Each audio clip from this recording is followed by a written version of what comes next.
Assalamualaikum warahmatullahi wabarakatuh. Perkenalkan, nama saya Alfiana Novita dengan NPM 10060317031. Dalam video kali ini, saya akan menjawab sekaligus membahas beberapa pertanyaan pada soal ujian akhir semester teknologi kosmetik. Video kali ini ditujukan sebagai salah satu syarat dalam mengikuti ujian akhir semester teknologi kosmetik. Pembahasan yang pertama akan dijelaskan tentang evaluasi dan aspek mikrobiologi kosmetik, yang meliputi pertama, pengujian kosmetik dan pengujian stabilitas dari kosmetik, yang kedua, mikrobiologi pada kosmetik dan pengujian mikrobiologi. Sama halnya seperti obat, produk kosmetik yang beredar di pasaran tidak boleh membahayakan kesehatan, sehingga perlu terjamin keamanan, kualitas, dan manfaat bagi pemakainya.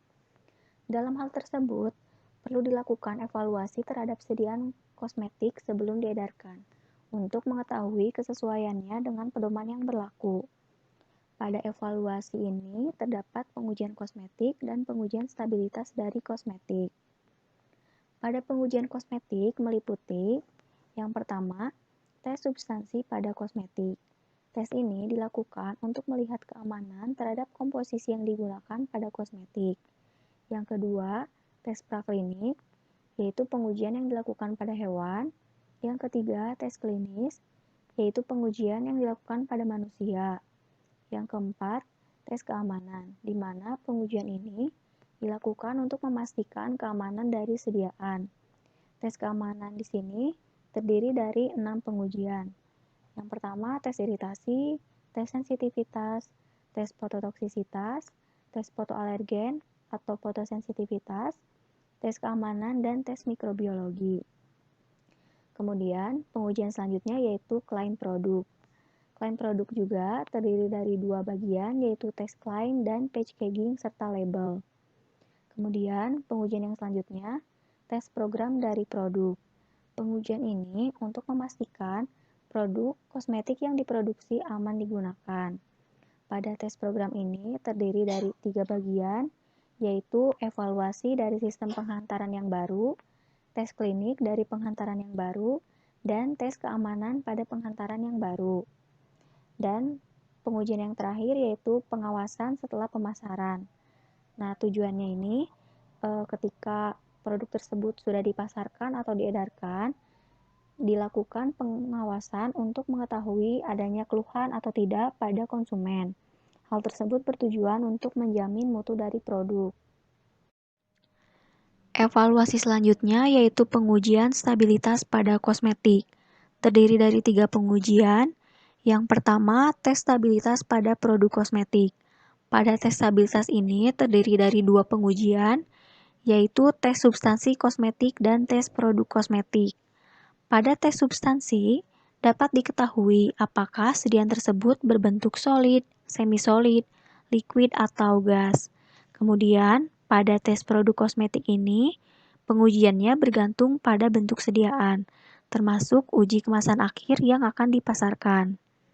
Selanjutnya, pengujian yang kedua yaitu tes stabilitas kosmetik. Terdiri dari 3 pengujian. Yang pertama dilihat secara fisik. Nah, pada pengujian secara fisik ini, diamati apakah terjadi perubahan fisik pada kosmetik atau tidak. Karena perubahan pada fisik ini akan berpengaruh pada bentuk sediaan kosmetik. Kemudian yang kedua, secara kimia dan lingkungan hidup. Uji ini dilakukan untuk mengetahui kestabilan kosmetik yang dapat terpengaruh reaksi kimia atau tempat penyimpanannya. Uji ini meliputi pH, suhu, dan juga dapat diamati terjadinya oksidasi, hidrolisis, atau fotolisis pada sediaan. Kemudian yaitu tes secara biologi.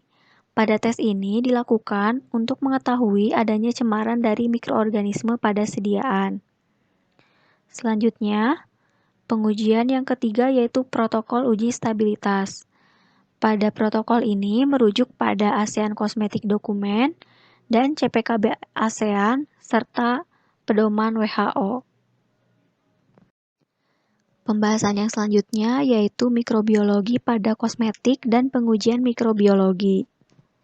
Sediaan kosmetik sebenarnya tidak harus steril, tetapi sebisa mungkin harus terlindung atau terbebas dari kontaminasi mikroba. Pada umumnya, penggunaan sediaan kosmetik dilakukan secara berulang, sehingga sangat rentan sekali terkontaminasi oleh mikroba. Untuk mengatasi hal tersebut, diperlukan penambahan suatu zat atau bahan untuk menghindari kontaminasi mikroba. Bahan tersebut yaitu preservatif atau pengawet. Pengawet merupakan zat yang dapat menghambat pertumbuhan mikroorganisme pada suatu media, umumnya berupa air, untuk menjamin produk tidak terkontaminasi atau terdekomposisi oleh mikroorganisme. Karena dengan adanya mikroba pada produk dapat menyebabkan infeksi, perubahan warna, produksi gas, bahkan menyebabkan bau. Contoh mikroorganisme yang dapat mengkontaminasi produk yaitu Enterobacter, Klebsiella, Serratia, dan Pseudomonas.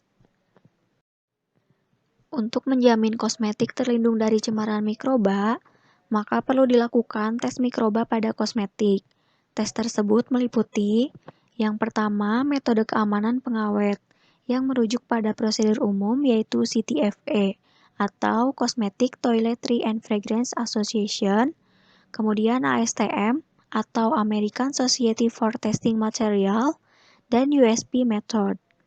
Kemudian yang kedua, tes untuk faktor pengaruh keamanan pengawet, meliputi persiapan dan penanganan inokulum, serta kondisi recovery dan pelapisan.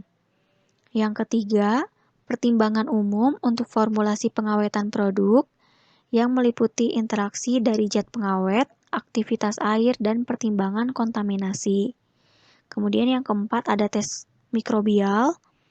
Pada tes ini merujuk pada prosedur umum yaitu tes USP, tes page cake, serta tes monitoring dan kondisi lingkungan serta identifikasi dari mikroba.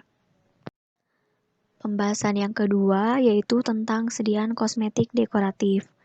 Pada pembahasan ini akan dijelaskan apa yang dimaksud dengan kosmetik dekoratif yang terdiri dari tujuan serta jenis-jenisnya, dan yang kedua akan dijelaskan tentang kosmetik dekoratif pada kuku. Kosmetik dekoratif atau biasa disebut dengan kosmetik rias, yaitu sediaan yang hanya digunakan pada permukaan dengan maksud untuk merias atau menutup kekurangan. Biasanya kosmetik dekoratif ini diaplikasikan pada kulit, rambut, atau kuku, sehingga dapat menghasilkan penampilan yang menarik serta meningkatkan efek psikologis. Pada kosmetik dekoratif ini tidak boleh mengandung bahan yang dapat berpenetrasi ke dalam kulit. Dalam kosmetik dekoratif, hal yang sangat berperan yaitu zat pewarna, yang terdiri dari discolors dan pigment color. Discolor ini terlarut pada media yang digunakan, sedangkan pigment colors tidak terlarut pada media yang digunakan. Kosmetik dekoratif itu sendiri memiliki tujuan pertama untuk memperbaiki penampilan. Biasanya dimaksudkan agar terlihat lebih rapi atau menarik. Kemudian dapat memberikan warna, menyeimbangkan warna kulit, menyembunyikan ketidaksempurnaan, dan juga dapat digunakan sebagai pelindungan. Biasanya digunakan untuk melindungi kulit dari paparan sinar matahari. Sediaan kosmetik dekoratif terdiri dari beberapa jenis. Yang pertama, kosmetik dekoratif untuk rambut, contohnya pewarna rambut, pengeritingan permanen, pelurusan, dan penataan rambut.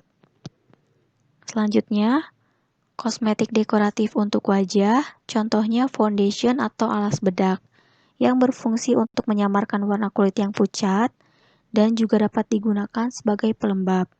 Contoh lainnya ada powder seperti bedak tabur dan juga ada blusher seperti blush on yang digunakan sebagai perona pipi. Selanjutnya, kosmetik dekoratif untuk mata, ada eyeshadow, kemudian ada eyeliner yang digunakan untuk mempertegas bentuk mata, dan juga ada maskara yang diaplikasikan pada bulu mata dengan tujuan untuk menebalkan atau membuat bulu mata terlihat lebih lentik. Kosmetik dekoratif yang selanjutnya yaitu diaplikasikan pada bibir, seperti lipstick, lip gloss, dengan tujuan untuk memberikan warna pada bibir dan juga dapat melembabkan bibir.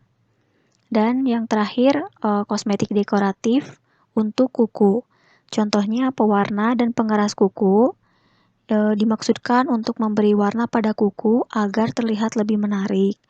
Serta contoh lainnya ada kosmetik protesis sebagai penyempurnaan kuku buatan. Penjelasan yang kedua yaitu tentang kosmetik dekoratif pada kuku.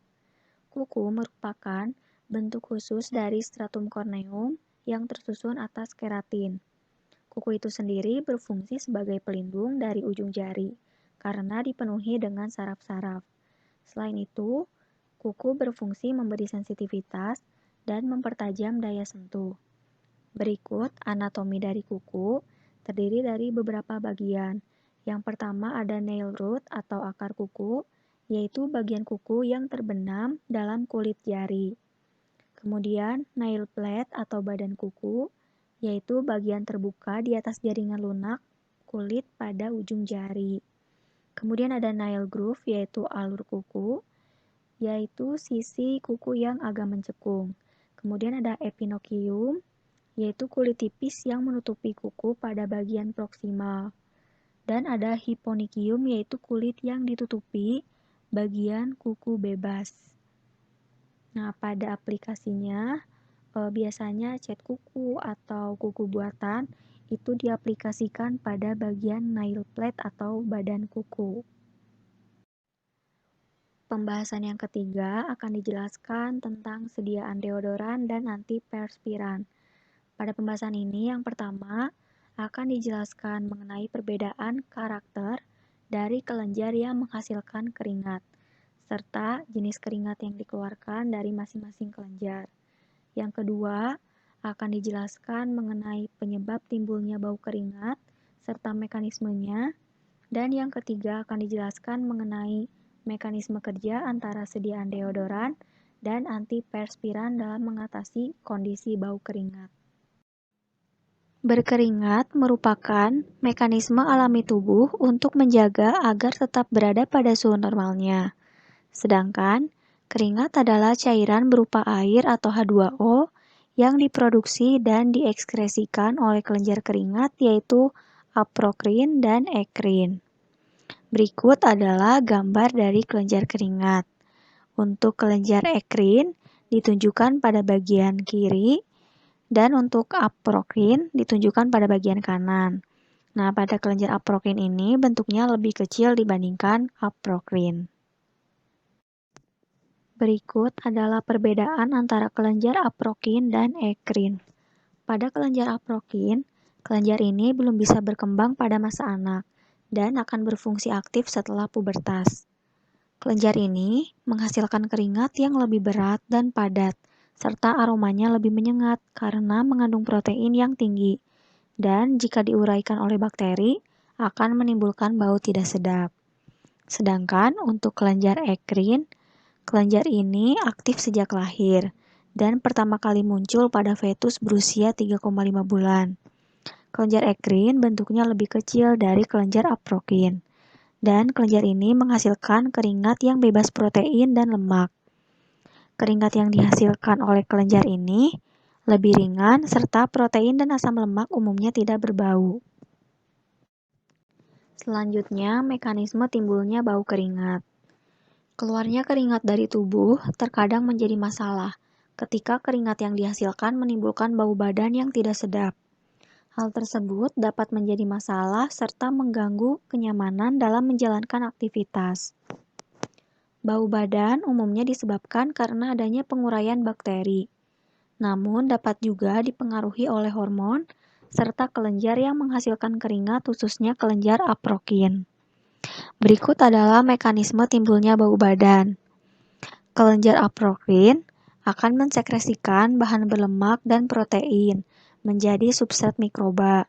Kemudian, mikroba tersebut akan terdekomposisi, menghasilkan asam lemak dengan bobot molekul rendah.